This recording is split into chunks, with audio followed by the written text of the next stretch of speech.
आपने कई बॉलीवुड फिल्में देखी होंगी जहां फिल्म में वैम्प अपने हुस्न और जिस्म के जाल में हीरो को फंसाती है। वो ऐसी अदाएं दिखाती है कि फिल्म का हीरो उसके जाल में फंस जाता है और फिर वो वही करती है जो वो चाहती है। ये तो बात हुई रील की दुनिया की, लेकिन एक लड़की इसी फिल्मी अंदाज में लूट रही है लोगों को। आप देख रहे हैं एनबीटी क्राइम, मैं हूं आपके साथ रेनू जोशी। गांव की एक लड़की, खूबसूरत सा चेहरा, दिलकश अदाएं, तरासा हुआ जिस्म, बस अपनी इसी खूबसूरती को इस लड़की ने बना लिया है अपना धंधा। पहले अकेलेपन का दिखावा कर फिर हमदर्दी लूटती है, प्यार करती है और फिर बनाती है जिस्मानी संबंध। ये कहानी है अलवर के गांव की रहने वाली मोनिका नाम की लड़की की, जो न जाने अब तक कितने ही व्यापारियों को अपने जिस्म और हुस्न के जाल में ट्रैप कर चुकी है। बिल्कुल फिल्मी स्टाइल में लोगों को फंसाती है, या यूं कहें कि फिल्म और इस तरह के टीवी सीरियल्स को देखकर ही इसने हनी ट्रैपिंग का गंदा खेल शुरू किया है। इस हनी ट्रैपिंग के खेल की शुरुआत की अलवर के गांव में रहने वाले कुछ लड़कों ने। करीब 4-5 लड़कों ने मिलकर पैसे कमाने के लिए एक तरीका निकाला, एक तरीका खोजा। इन्होंने गांव में ही रहने वाली मोनिका नाम की एक लड़की को अपने गैंग में शामिल किया।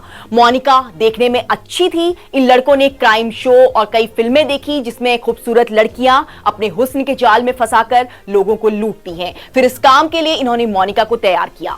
अब इनके निशाने पर थे आसपास के व्यापारी, पैसे वाले लोग। मोनिका किसी तरह से इन व्यापारियों के नंबर पहले हासिल करती, उसके बाद ये उन्हें फोन करती।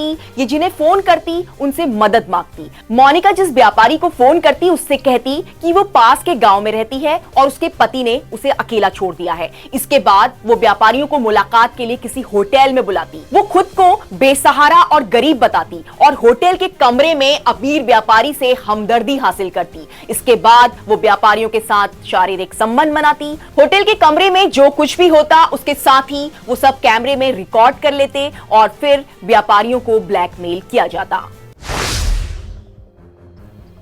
मोनिका इस तरह से दर्जनों व्यापारियों को होटल के कमरे में बुलाकर हनी ट्रैप कर चुकी थी। इस गैंग का काम इसी तरह लूट पर चल रहा था। डर और शन की वजह से व्यापारी पुलिस की शिकायत नहीं करते, उनके सामने नहीं जा पाते। इसका फायदा उठाता था ये गैंग। एक के बाद एक आसपास के कई लोगों को अपना निशाना ये लोग बना चुके थे। मोनिका की खूबसूरती की बदौलत इनका काम धड़ल्ले से चल रहा था, लेकिन ये गैंग अब ज्यादा लालच में आ चुका था। इनको और पैसा चाहिए था।